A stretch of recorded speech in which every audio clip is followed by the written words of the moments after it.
Un roi, chapitre 3. Salomon s'allia par mariage avec Pharaon, roi d'Égypte. Il prit pour femme la fille de Pharaon, et il l'amena dans la ville de David, jusqu'à ce qu'il eût achevé de bâtir sa maison, la maison de l'Éternel, et le mur d'enceinte de Jérusalem. Le peuple ne sacrifiait que sur les hauts lieux, car jusqu'à cette époque il n'avait point été bâti de maison au nom de l'Éternel. Salomon aimait l'Éternel, et suivait les coutumes de David, son père.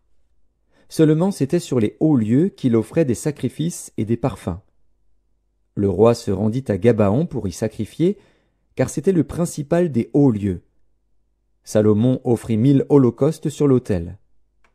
À Gabaon, l'Éternel apparut en songe à Salomon pendant la nuit, et Dieu lui dit, « Demande ce que tu veux que je te donne. » Salomon répondit, « Tu as traité avec une grande bienveillance ton serviteur David, mon père, parce qu'il marchait en ta présence dans la fidélité, dans la justice et dans la droiture de cœur envers toi. Tu lui as conservé cette grande bienveillance, et tu lui as donné un fils qui est assis sur son trône, comme on le voit aujourd'hui.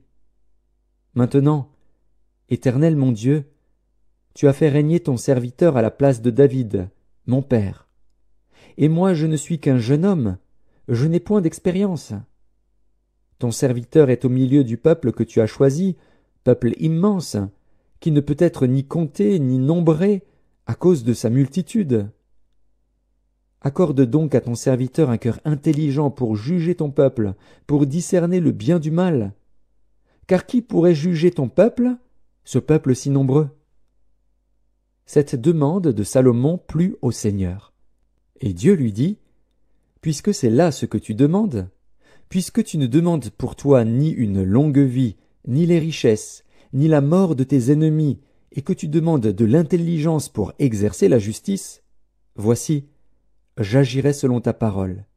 Je te donnerai un cœur sage et intelligent, de telle sorte qu'il n'y aura eu personne avant toi et qu'on ne verra jamais personne de semblable à toi.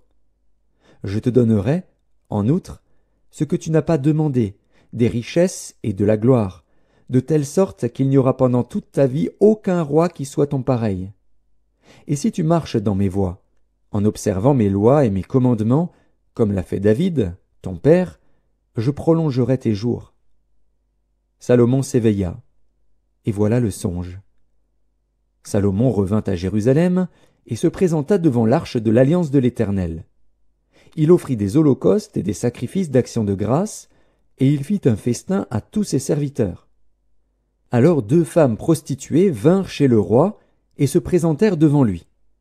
L'une des femmes dit, « Pardon, mon Seigneur, moi et cette femme nous demeurions dans la même maison, et je suis accouchée près d'elle dans la maison. 3 jours après, cette femme est aussi accouchée. Nous habitions ensemble, aucun étranger n'était avec nous dans la maison, il n'y avait que nous 2. Le fils de cette femme est mort pendant la nuit, parce qu'elle s'était couchée sur lui. Elle s'est levée au milieu de la nuit, elle a pris mon fils à mes côtés tandis que ta servante dormait, et elle l'a couché dans son sein. Et son fils qui était mort, elle l'a couché dans mon sein. Le matin, je me suis levé pour allaiter mon fils, et voici, il était mort. Je l'ai regardé attentivement le matin, et voici, ce n'était pas mon fils que j'avais enfanté.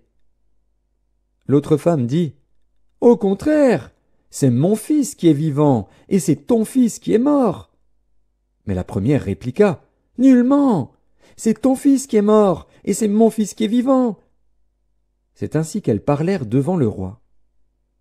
Le roi dit, « L'une dit, c'est mon fils qui est vivant, et c'est ton fils qui est mort, et l'autre dit, nullement, c'est ton fils qui est mort, et c'est mon fils qui est vivant. » Puis il ajouta, « Apportez-moi une épée. » On apporta une épée devant le roi.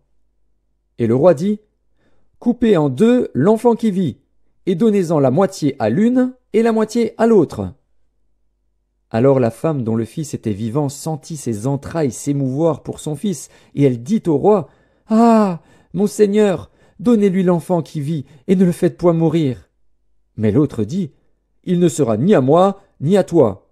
Coupez-le. » Et le roi, prenant la parole, dit « Donnez à la première l'enfant qui vit, et ne le faites point mourir.